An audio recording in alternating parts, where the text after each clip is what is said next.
وصلى الله على سيد المرسلين وعلى آله الطاهرين وصحابته أجمعين.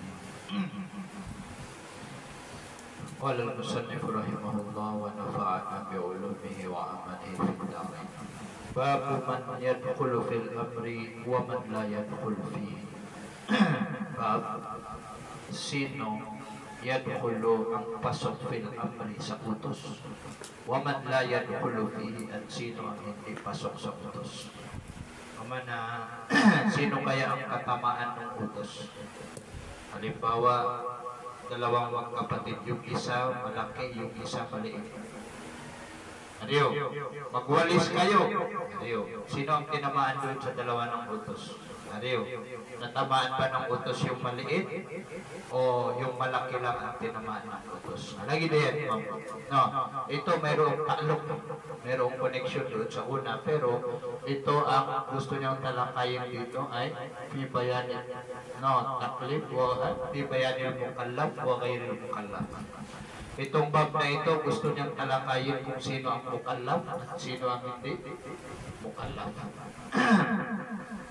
No. Sino ang hindi mukallaf at sino ang hindi mukallaf. No. So alam natin kung sino ang mga mukallaf. No. Ang hindi mukallaf, unang-una, alam naman natin dahil sa asbab o kaya dahilan ng hindi magiging mukallaf yung tao dahil sa bata, sigar, maliit pa siya. No, maliit pa yung bata. Pangalawa, dahil sa baliw. No. Di ba yun yung mga napagdadaanan natin sa fikhi dahil baliw. Baliw yung tao. So hindi siya pwedeng masakop ng utos. Pero dalawang magkapatid, yung isa baliw, yung isa hindi. Sabihin sa kanila magwalis kayo.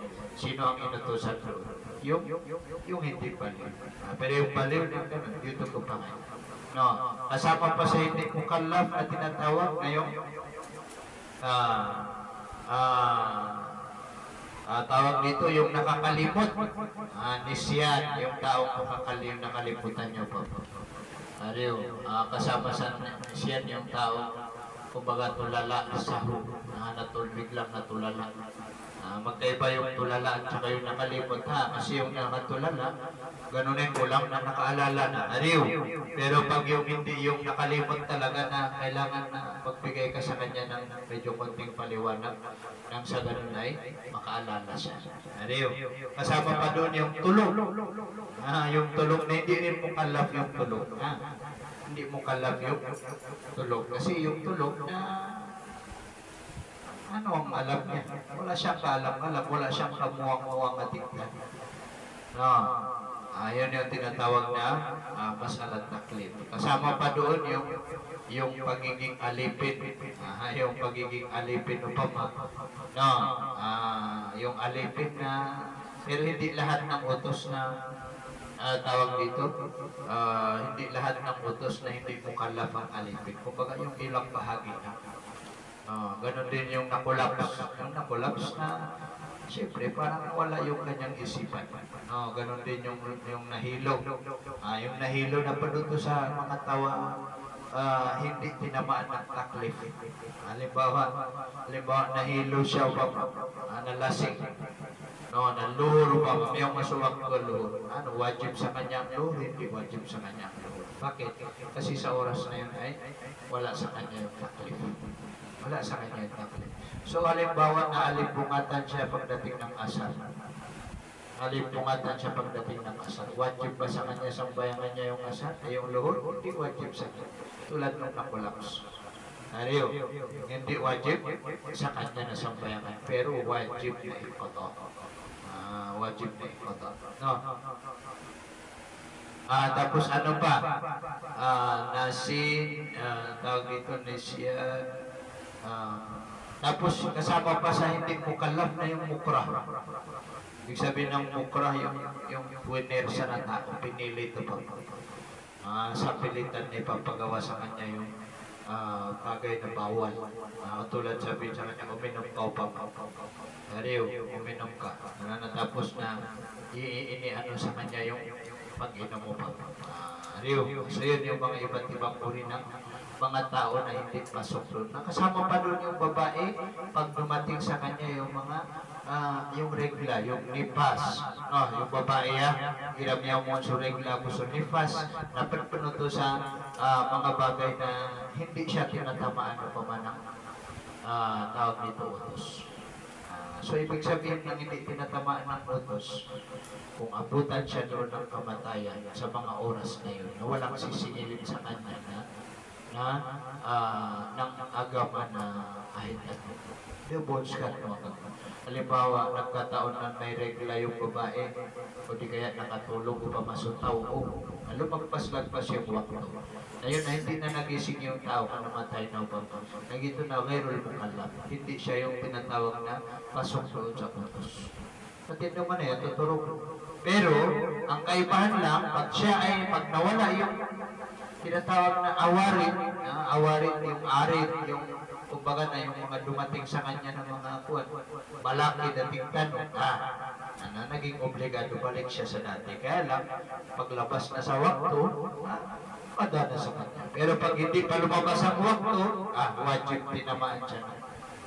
Tawag nito ng utos. Ewan nito. Sabi niya rito, bago man yadkhulu fil amri wa man la yadkhul. Kasi siyempre, tinatalakay natin ay tungkol sa utos na sino-sino yung mga tao na tinatamaan ng utos. Yan ay obligadong gawin ng utos. At sino-sino yung mga tao hindi obligadong gawin yung utos. Yung amar-amar dito na amar syar'ila, utos na pang syaro. Sabi niya, alam an nasahi, alamin mo na yung sahiya, yung taong tulala, na la yajuzu, na hindi maari, hindi pwede, an yadkhula fil amri, na pasok siya sa utos, wan nahi at sa pagbabawal. Bakit? Li'annal qasda, li'anna qasdal amr, dahil ang utos, dahil ang layunin sa utos, o kaya dahil ang layunin ng utos, dito sa baba sabi niya ay minal ma'mur, ay li'annal qasda minal ma'mur, dahil ang layunin sa ipinag-utos, dahil ang layunin mula sa pinag-utos, al-qasad layunin ilan taqarrubi bil fi'li, na yung tinatawag at taqarrub bil fi'li, magpalapit sa fi'il, sa gawa. Kumbaga na ipalapit ang sarili sa Allah Ta'ala nang dahil sa paggawa. Bilfili, wat tarki ay awit tarki. Sa paggawa o kaya pag-iwan. Wow, bimana awian ha. Wat tarki ay awit tarki. Gagawin yun, alang-alang. Gitong tabaro na lang yung manan yan na alang-alang sa takarrub. Bilfili, alang-alang sa pagtakarrub. Bilfili sa gawa man, awit tarki o di kaya sa paghinto, pag-iwan mo sa pinagbawal. na al-qasdu na yatatammanu al-ilmu bihi. Yatatammanu nagtataglay siya, siya na layunin al-ilma bihi, yung kaalaman bihi bil qasdi, yung kaalaman sa layunin. Nagtataglay. Taglay niyo pa ba yung kaalaman sa layunin? At iba man na yung utos, yung bawal, na ang pinakamalaking layunin dito ay ipapagawa. Na yung pagpapagawa na yun, nagtataglay yun ang tinatawag na kaalaman. Kasi kung hindi niya alam yung gagawin niya, natitunin. Hatta yasihat al-qasdu ilayhi, hanggang sa tama al-qasdu yung layunin ilayhi sa kanya na takarrub. Hanggang tama yung layunin sa pagtatakarrub. Yung ibig sabihin na ilalapit yung sarili sa Allah. Wa hadha yastahilu fi haqqin nasi, na ito. Ito sabi niya ay yastahilu. Saan babalik itong ito? Wa hadha ay hadha takarrub bil fi'li. Sabi niya doon na ang nakalagay dito na al-ilm bihi. No, wahada at itong kaalaman na ito na yastahilu fi haqqin nasi. No, wahada at itong kaalaman na yastahilu fi haqqin nasi. No, ay mustahil, imposible fi haqqin nasi sa karapatan ng taong nakakalimot. Baga nang tao malilipat. Yung taong nakalimot ito pa man na imposibleng alam niya, nakalimutan. No, nakalimutan ko eh. Sa oras na siya ay nakalimot, may alam siya, wala siyang alam. So dahil doon, yung kaalaman na yun ay mustahil, imposible sa karapatan ng isang taong nakalimot. No, ala tara, hindi mo ba sabi niya, mapapansin, mapupuna, annahu na siya na taong nakalimot, law qila lahu kung sabihin sa kanya. Anong sasabihin sa kanya? La tatakallam fi salatika wa anta sahih. Yan ang sasabihin sa kanya. Huwag kang magsalita sa loob ng sambayang mo samantala ikaw ay nakalimot. Samantala ikaw ay nakalimot. Anong ibig sabihin? O pumana kung ikaw ay nakalimot, huwag kang magsasalita sa loob ng sambayan. Kasi binalaan. Kasi sabi niya, kasi ang pagsasalita sa loob ng sambayang patal. So kaya kailangan ingat-ingatan mo na kahit ikaw ay nakalimot, huwag kang magsalita. Itipagmin yan. No, na dito sabi niya, hindi mo ba napapansin daw kila kung sabihin sa kanya na huwag kang magsasalita sa oras ng sambayan? No, na ikaw ay nakakalimot, na lawad ka ba ang yaksida? Siyempre sa tingin, no, dapat na sigurado ang yaksida na tunguhin niya ila tarki, no, sa naiwanan ang bagay na alam mo na alam niya. Siyempre ang iiwanan niya na yung alam niya. Anong alam niya? Anong alam niya? Annahu sahin. Yung alam na siya ay nakalimot. Yung alam niya na annahu, nakatotohanan siya na sinasahin, nakalimot, fihi sa kanya sa bagay. Fihi, fima. Kumbaga na, siyempre sabi niya, sigurado sabi niya, o kaya dapat na ang puntahan, o kaya ang tunguhin ng tao na yun, yung tao na yun na nakalimot, ay iwanan ang bagay na alam niya. Kasi pinagbawalan siya eh. Yun ang pag-intindi niya. Huwag kang magsasalita sa loob ng sambayan na ikaw ay nakalimot. Siyempre, kailangan na yun ang kanyang maksud. Yun ang kanyang layunin. Ang layunin niya, iwanan niya yung alam niya. Kasi yun ang naintindihan niya doon sa salita eh. Huwag kang magsalita. No, na ikaw ay nakalimot. Ibarat mo. No, iiwanan niya yung bagay, no, o kaya titigilan niya, hihintuan niya yung bagay na alam niya na siya ay nakalimut. No. Wa ilmuhu, at yung kaalaman niya bi annahu sahih, yung kaalaman niya na siya ay nakalimut, na yamna'u kaunahu sahih. Na kumipigil siya na ilmuhu kaunahu sa kalagayan niya na sahiyan na nakalimut. Kumbaga na yung alam niya na siya ay nakalimot, na pumipigil sa kalagayan niya na nakalimot. Ibig sabihin, kung alam niya, ibig sabihin, hindi siya nakalimot. Nagitipog mo, fabatala khitabuhu ala hadhihi sifa. No, nabatal, na utusan siya, ikhitab siya, no, siya na annasi ala hadhihi sifa, sa sifat na ito. Masyado tayong pinaikot ni Musannif, napakadali lang, no? Kung sa atin halimbawa, ikaw ay sinabing huwag magsalita sa loob ng sambayan, niya basal. Tapos nakalimutan mo ba? Nakapagsalita ka sa loob ng sambayan. Kaya lipatan mo. Nakalimutan mo ba? No. So ano kaya ang hukom mo? Batal ba yung sambayan? Kasi ang pagsasalita sa loob ng sambayan, batal. Ayaw ko kumanyan, ano kaya? Kapag nakapagsalita ka sa loob ng sambayan na nakalimutan mo, may batalod. May batalod eh. Batalod eh. Sa pikhiya, may batalod eh. Kung gagamit ka ng usul na dumabatal. Bakit? Bakit hindi nabatal? Kasi ikaw ay nasa kalagayang nakalimot, na yung nakalimot na hindi tinatamaan ng utos o kaya pagpapawal. Ang sabi sa'yo, ang sabi sa nagsasambayan, bawal magsalita. Kaya kalilipatan ka na, di ka di manaw. Na kung gagamitan natin ng usul, o pa ba kaya pag-usul na nag-iusul na batal yung sambayan niya? Hindi. Hindi batal. Ano yun? Hindi batal. Hindi batal.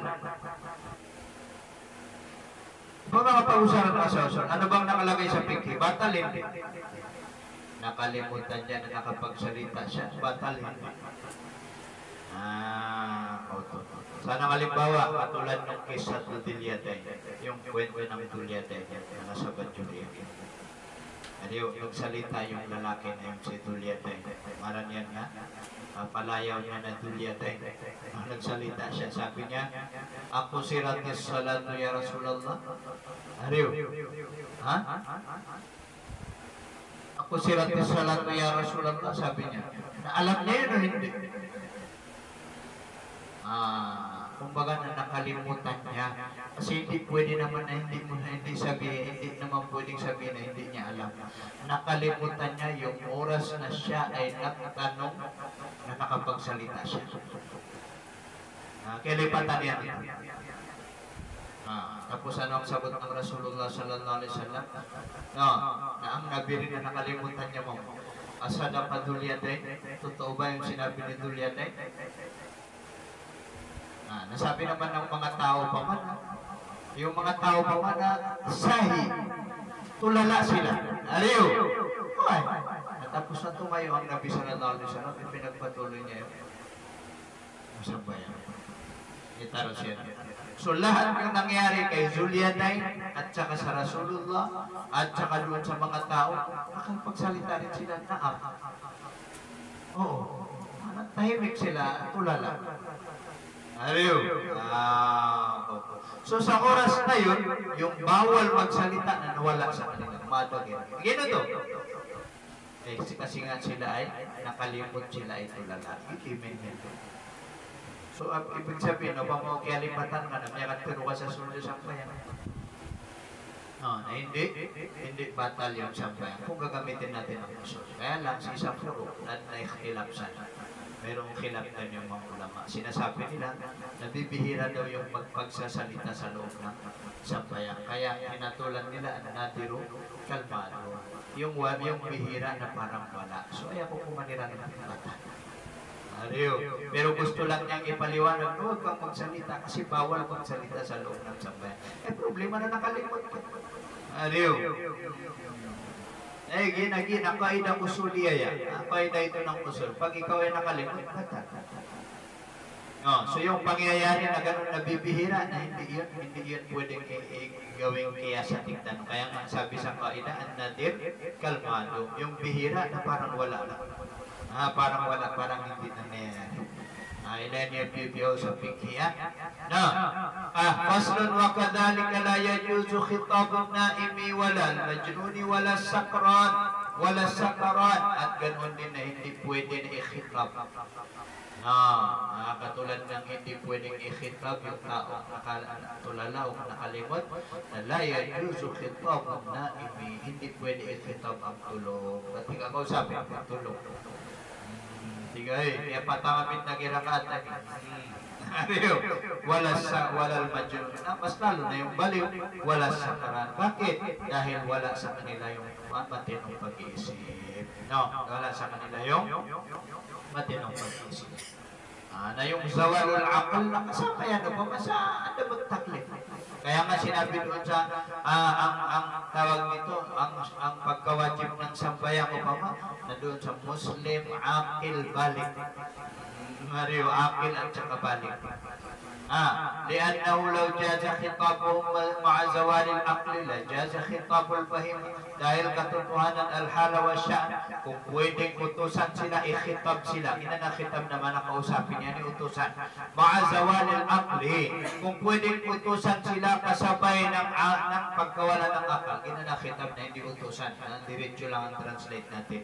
No, kung pwede na ikhitab sila, kausapin sila sa pautos na pakikipag-usap, ma'azawalil aqli, kasabay na nawala ang kanilang isipan, na lajaza khitabul bahima. No, na pwedeng kausapin din ang bahima, ang hayop. Hayop. What tifli fil badi, at yung bata sa mahal, doon sa duyan. Mahdi, sa duyan. Pwedeng kausapin yung bata sa duyan.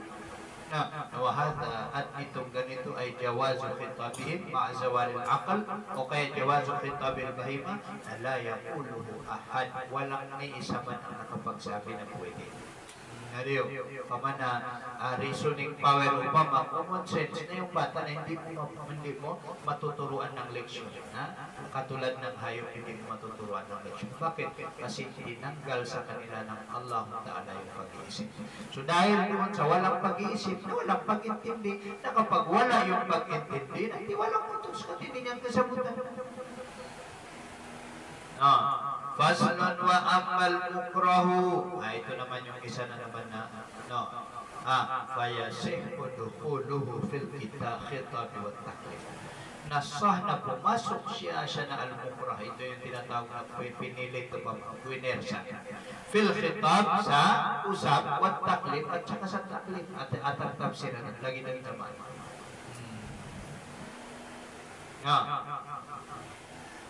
Pwede. Bakit pwede? Kasi ito actually yung mukra, yung pinilit. Ano yung halimbawa pinilit kang uminom ng alak na hinawakan ka na. Nakaiging yung mukra na dua klasya yan. Merong tinatawag ng mukra na pinilit o pa man na meron siyang kakayahan, at meron ding pangalawa na pinilit na wala siyang kakayahan. Ano pinilit talaga. So dito sa madhab natin na Shafi'i, sa madhab natin na Shafi'i, na ang tinutukoy dito, tingnan nyo man dito sa gilid, number 1 yung nakasulat, lakin fi dukhulihi inda Shafi'i, isnan az-zina. Pero sabi niya dito, sa bab na ito, sa bab ng mukra, na ang pasok lang, sa khitab na yung dalawang klase ng tao. Unang-una yung zina, pangalawa yung pagpatay. Wa amma ghayruma, patungkol naman sa iba sa dalawang ito na pala yasihhu dukhuluhu fil khitab. Hindi pasok sa khitab. Halimbawa yung pag-inom ng alak, na biglang isinubo sa iyo yung alak, na ito na wala kang kakayahan na bumigil. Hindi katulad ng pagpatay at saka mukra at saka pagzina. Hindi katulad ng pagpatay at saka pagzina ay pinasok nila sa khitab. Yani, kung puwinersa ka, sige, pag di mo patayin, papatayin kita. Ariw, barilin mo. Kung hindi, ikaw ang babarilin mo. Nagyong ito lagi napasok pa yun. Bakit? Kasi meron tayong kainan na isa na sinasabi ng mga ulama, at darar la yuzalu bit darar. Yung pinsala ay hindi mawawala ng dahil sa pinsala. Pamana, yung sakit hindi ang igagamot mo na sakit. Yung problema na hindi ang igagamot mo sa problema na problema. Ano yun? Yung sakit hindi ang igagamot mo sa sakit na sakit. Yung problema na hindi ang isusolusyon mo sa problema na problema. Na yung ikaw ay patay na hindi ang gamot doon ay yung pumatay ka ng ipatay. Ano yun? So dahil doon, sa madhab Shafi'i, kung sakali man na ikaw ay pinilit na pumatay, tapos ginawa mo, nawajib ang qisas. Nawajib ang qisas na ikaw ay kasama. Ito ang layunin ng Musannif rahmatullah alayh, na yung tinatawag ng mukrah, yung pinilit na pwede na papasok siya sa khitab, tsaka takla. Tulad ng zina, inutusan kang mag-zina, nakikiwing ang hariyo. Timbang na kang sila. Hariyo, nag-YouTube ka. Waqalatil mu'tazila, to sabi ng mga mu'tazila, la yasihhu. Pero yung ibang mga bawal, hariyo, doon sa mukra, tulad ng pag-inom ng alak, na bigla na lang sa'yo isinubo pa mo, tapos yung santo ng irupa, talagang malulunok. Yung tinatawag na wala kang pagpapasyan, wala kang ikhtiyar. Ariyo. Kaya sa madam nating Shafi'i, no, na ipinasok ang pagpatay at zina sa, kumbaga na ito yung gustong sabihin mo sa atin. Pero yung iba na sabi ng mga Mu'tazila, la yasifu dukhuluhu tahta taklif, hindi sah.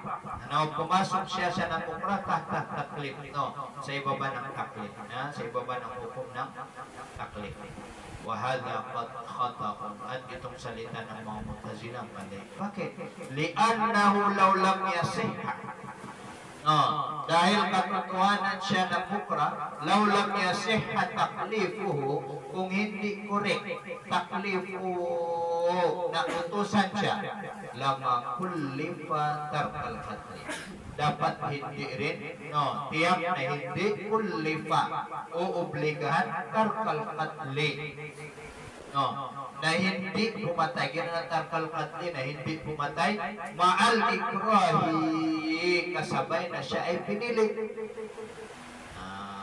Kasabay na hindi siya pinilit. No, wali'annahu, at katotohanan siya, no, siya na mukrah na alimun, alam niya, qasidun, no, alam niya na qasidun, siya ay may layunin ila ma yaf'aluhu, sa bagay na ginagawa niya. Fahuwa ka ghairil mukrah, na ang hukom niya ay katulad, no, ng hindi mukrah, katulad ng hindi mukrah. Magkaparehas saan? Yan fil ilmi wal qasd. Doon sa alam na yung ginagawa niya, wal qasd yan. Nabalagi lagi yung magkapama na pinilit mo tapos pinulak mo pa, mahulog dito sa kwan. Hindi niya, biglaan yan. Na yung biglaan, hindi raw tupuno yung Islam. Nakagigihin na dito, natukan ka ng baril. Sige, barilin. Hindi mo barilin, ibabarilin kita. Ariyo, winaswalo din na parirelasyon. Ito yung mga hukom na nilalagay lang ng mga ulama natin. No, kasi dahil sa masyadong malalaking husay yung gagawin. Kating halimbawa pa, sige magriba ka o pamao, magriba ka. Kung tutusin, napasok din dito sa pagpatay at saka pagzinawan. Kaya lang sa madhab Shafi'i na ang binilang ng nila na dalawa. Samantala yung riba, o di kaya kain ka ng baboy o paman, na pinilit ka o paman. Pinilit ka ng buwan o paman. Kasi itong dalawa na ito, natumbok niya yung kaida na ang darar, la yuzalu bid-darar. No, yung pinsala ay hindi mawawala ng dahil ng ibang pinsala. Ibig sabihin na yung sakit hindi magagamot ng katulad niyang sakit. Ayan pakabulong sa sakit, ayan gamot. Kaya nga sa madhab natin na Shafi'i, bagamat sinasabi ng mga ulama, naging jumhur na ito ang nagsasabi, maliban lang sa papatay, no, na pinilit at saka doon sa nagsizina na pinilit. Pasok sila doon sa utos. So kapag ginawa nila yung gawain na yun, nagzina o di kaya pumatay ng tao, nagtukupo. Mahatulan siya ng pisas, mahatulan ng rajab, halimbawa ko, yung hukom niya rajab. Ako na ito.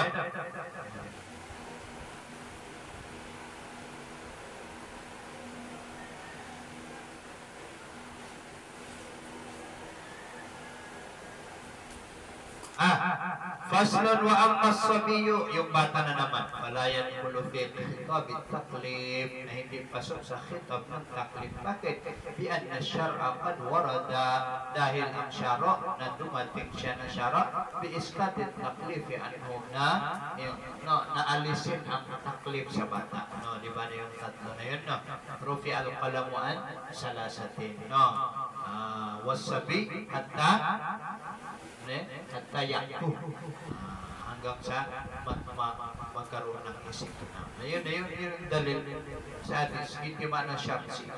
No, wa amma ijabul hukum bi malihi, no, patungkol naman sa pagkaobliga ng mga karapatan bi malihi ay bi mali sabi, no, sa kayamanan ng bata, na faya juzu, na pwede an yadkhula fihi, na pumasok, no, siya na malusabi, no,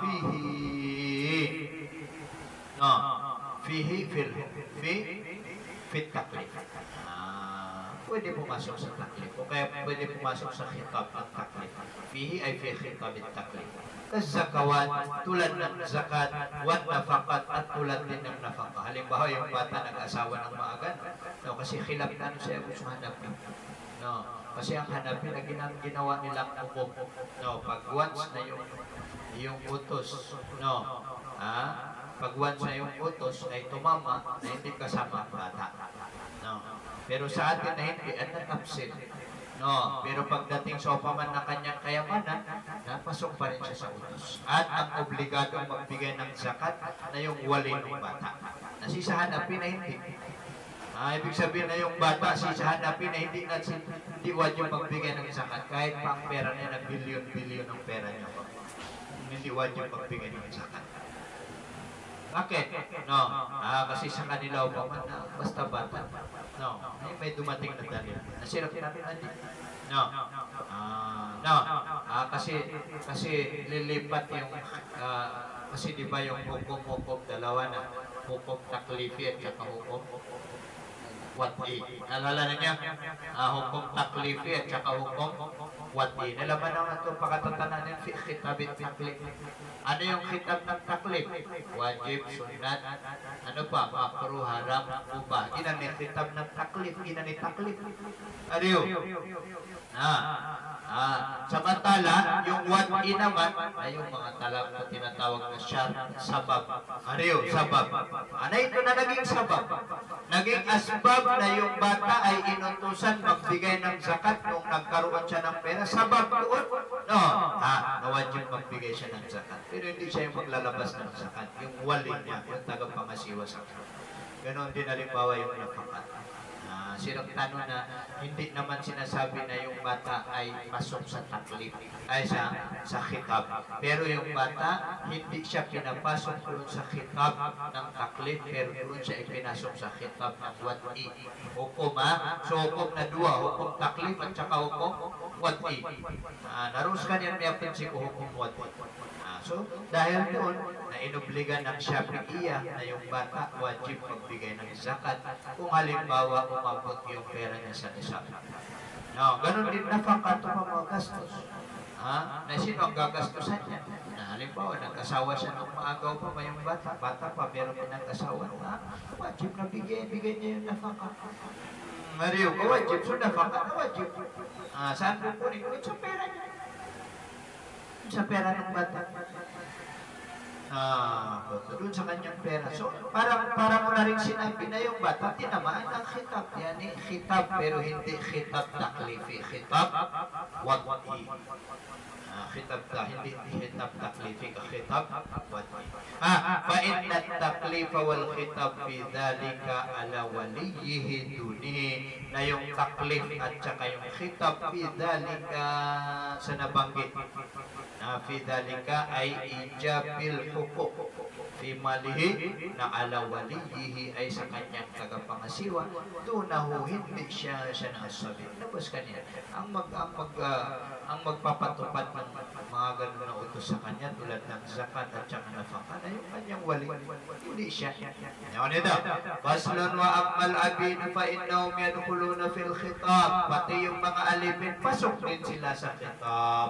Ariyo, wa min ashabina man qala la yadkhuluna fi khitab asy-syar'i. Ilan sa mga ashab ng Syafi'i sinasabi nila hindi sila pasok sa khitab ng syar'i. Illa bidalil, maliban sa may dalil. Wa hadha khata, ito ay mali. Bakit? Li'anna al-khitab, dahil yung pakikiusap na yasluhu lahum na karapat dapat para sa kanila. Bakit? Kasi nakakaintindi naman sila. Kama yasluhu lil ahrar, tulad ng karapat-dapat sa mga ahrar. Kasi kapag once na nasa iyo yung pag-intindi, masok ka sa khitab. Maliban na lamang doon sa ibang mga kautusan. Katulad ibarat na katulad ng ibarat na Jumaan, na buong wajib. Katulad ng mga nafaka, na di yun wajib ka din. Ganyan na nafaka. Yaman ito. Faslun wa ammal kuffaru fa innahum yadkhuluna aidan bil khitab. At patungkol naman sa mga kafir, at ilang din ito sa Hanafi, ang mga Hanafi na hindi daw sila papasok. Yani, bil khitab fil furu, ay khitab fil furu. Amma bi usuluddin, may itipaksan sa mga ulama. Na pati yung kafir ay kasama sila dun sa inutusan mag-iman. Ya ayyuhan nasu ubudu rabbakum alladhi khalaqakum walladhina min qablikum. So yun, inutusan niyo mga tao na kumbaga napasok sila sa khitab ng iman. Tingnan mo usuluddin. Pero sa furo na may khilaf ang mga ulama. Sabi ng karamihan sa mga ulama, pasok pa rin sila sa khitab. Pasok pa rin sila sa khitab.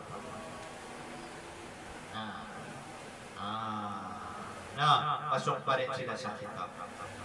Yun ang sabi ng Shafi'iyya. Sa Hanafi natin, bakit sila ikikhitab? Wala naman silang kamuang-muang sa utos. Kasi parehas lang na nakakaintindi. Parehas lang na naiintindihan nila. Kung i-translate mo sa kanila, maintindihan naman nila. Yun ang paninindigan ng Musannif rahmatullah. Wamin ang sabi naman kalalayan puno na fi Shafi'iyyat. Yung ilan sa mga asab ng Shafi'i, hindi sila pasok sa Shafi'iyyat. Pero kung sa mga kumbaga sa mga dunyawiyan, pasok sila. Kain kayo, inom kayo, mga dunyawiyan ito. Pero pagdating sa Shafi'iyyat, sambayang puwasa, hindi sila pasok. Yun ang kaul ng ilan sa mga asab. Wa minan nasi man qala yadkhuluna fil manhiyat. At ilan pa sa mga tao sinasabi nila na yadkhuluna fil manhiyat. Yung minan nas dito na babalik ito doon sa mga ibang madhab. Ibang madhab o kay ibang sekta.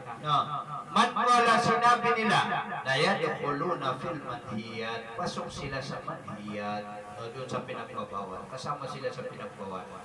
Doon al-ma'murat, hindi. Yung mga ipinaputos, ibig sabihin, bawal magzina, bawal ganito, pasok sila doon. Pero doon sa mga utos, hindi sila pasok. So, ibig sabihin, kapag sila ay nag-Muslim, pag sila ay nag-Muslim na upama, yung mga tao dito sa sinasabing hindi sila pasok sa Sharia, na hindi rin wajib iqada nila yung mga naiwanan nila ng mga sambayan. Hindi rin wajib iqada yung mga naiwanan nila na sambayan. Bakit? Kasi hindi sila pasok sa utos. Yang kanina hindi sila mapag sa mga tasubun. Yun yung mga nananinindigan na nasaktan na siya, napasok sila sa utos. Pero yung hukom sa kanila na sa akhirat. Pagdating dito sa dunya, yung Christian nagbalik Islam na bakit wajib ba iqada niya yung ganito. Hindi niya wajib iqada. Bakit? Kasi merong khusus na dalil na nagsaad na ang Islam ay ibuburahin niya yung lahat ng nakalipas. Basta sulta sa Islam, nabuburahin niya ang lahat ng nakalipas. Na ba ibig sabihin ba ma? Kasi kung paninindigan natin yung pasok sila sa khitab, na kapag once siya ay nag-Muslim, lang na sambayan kami ni Bagang yan, kung pinalaw na yung tubayan. Nakisilang tanong, na khusus kaya hindi niya mabayaran kasi nadalil. Tulad ng babae na dumating sa kanya yung regla.